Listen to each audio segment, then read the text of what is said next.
So good evening sa inyo mga kababayan. Ako po ulit si Vincent Tabige. So pag-uusapan natin ngayon itong mainit-init pa mga kababayan, no? Na si Congressman Paulo Pulong Duterte. Na pumalag nga mga kababayan sa charter change. Dahil nga may kumakalat nga mga kababayan na nagkakabayaran daw sa permahan, no? Mabog na sa galit mga kababayan. Ina nga po napigilan ni Pulong Duterte mga kababayan, no, yung sama ng loob niya dahil nga po may nangyari nga pong bilihan ng perma sa halagang 100 pesos to 10,000 pesos mga kababayan. Dahil sa dito nga po sa charter change mga kababayan. So hindi napigilan. So galit na galit mga kababayan. So ito po yung sinabi niya sa kanyang statement mga kababayan. Baweños are not for sale mga kababayan. Yan yung sabi ni Congressman Paulo Pulong Duterte. So sabi niya pa dito, I also heard from reliable sources that even the senators are explicitly requested to refrain from putting projects in my district. Ayan, sabi niya pa dito. Hindi ako luluhod sa inyo para mabigyan ng proyekto, lalo na at may 30% pang kinukuha ang isang peking Panginoon. So, yun ang sabi niya mga kababayan. To all congressmen ganging up on us, do not give me that kind of BS because ano ba yung BS guys? Bachelor Science? Hindi ko alam eh. Basta BS yung sabi ni Congressman. I will not starve to death if you take my budget away. Ang kawawa is yung mga Dabaweños na bumoto kay PBBM. So pati ito si congressman parang pinapalabas niya rin na nabudol ang mga Dabaweños mga kababayan. So yun yung parang ano niya, yung sinasabi niya na rin dito mga kababayan. Ayan, tapos ito pa, I was informed that PBA Party List Representative Margarita Migso Morales is spearheading the PI movement in Davao City. So ano kasi ito mga kababayan eh, People's Initiative, no, yung pirma. So nangyari, para may balita mamaya kababayan, panoorin niyo yung balita na totoo itong kumakalat na chismis na ito, totoo talaga ito, na binayaran nga daw 100 to 10,000 pesos mga kababayan. I am against this people's initiative as this is not the people's voice, but the voice of a few who wanted to perpetuate ang hirap ng bigkasin guys, themselves in power. To all the Dabaweños, do not sell your soul for a mere 100 pesos or 10,000 in exchange for your signature.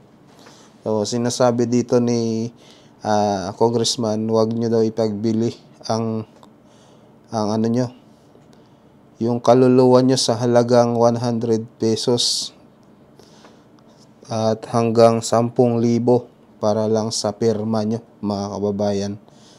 So, ito yung panoorin natin guys ha.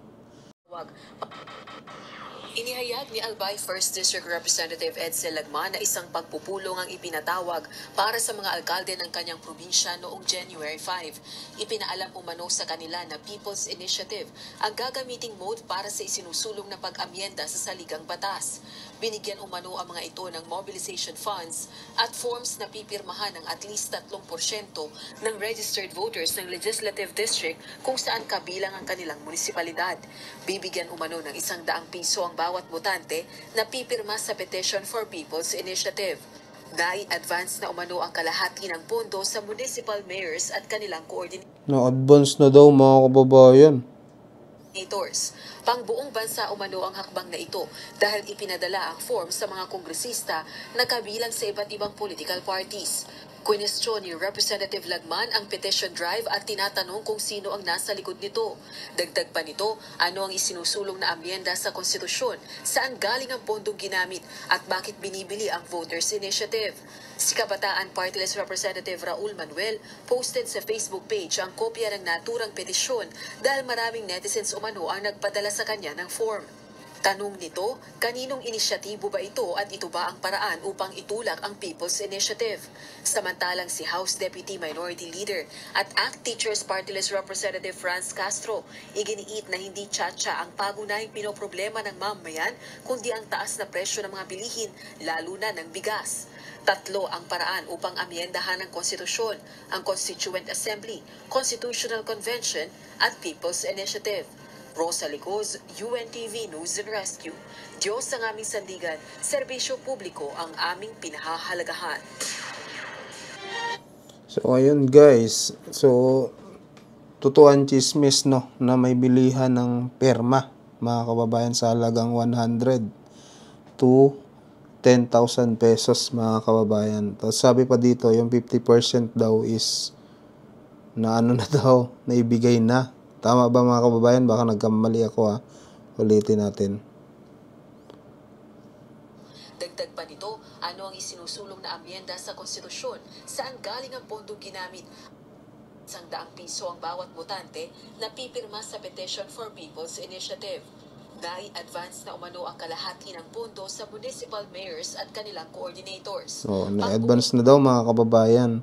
So, ibig sabihin yung 50% na ibigay na. So, dapat hindi ganun mga kababayan, di ba? Dapat kusa kung gusto talaga ng taong pumirma dyan, kung kagustuhan nila yung tsa-tsa, eh, hindi nila mapipigilan. Wag naman sanang ganun yung bibilhin yung perma mo, di ba? Hayaan natin yung tao yung kung anong gusto nila. Wag natin manduhan sila. So, ito rin guys, balita din ng ng UNTV.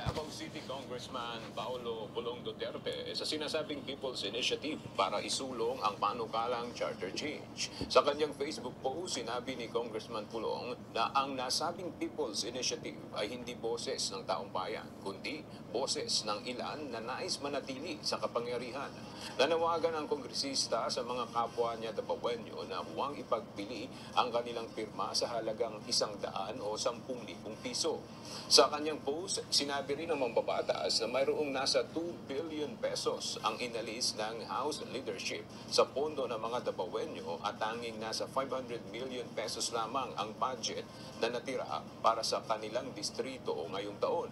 Siniguro ni Congressman Pulong na hindi niya hahayaang magsakripisyo ang kanyang mga constituent sa maruming politika sa House of Representatives. Sa ngayon, wala pang tugon ang liderato ng Kamara hinggil dito.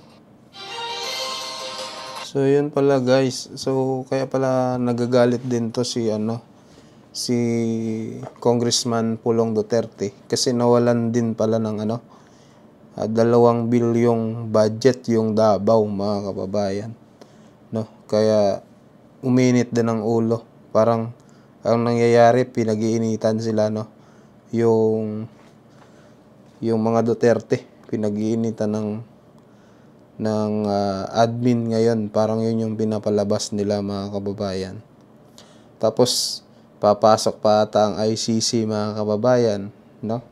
Kaya patong-patong na talaga dahil sa nakaraang administration, maraming mga namatay yata mga kababayan. Kaya yun yata yung paiimbestigahan sa ICC. Pero pa lang wala pa namang kasiguraduhan mga kababayan kung nakapasok na or mamaya haka-haka na naman mga kababayan.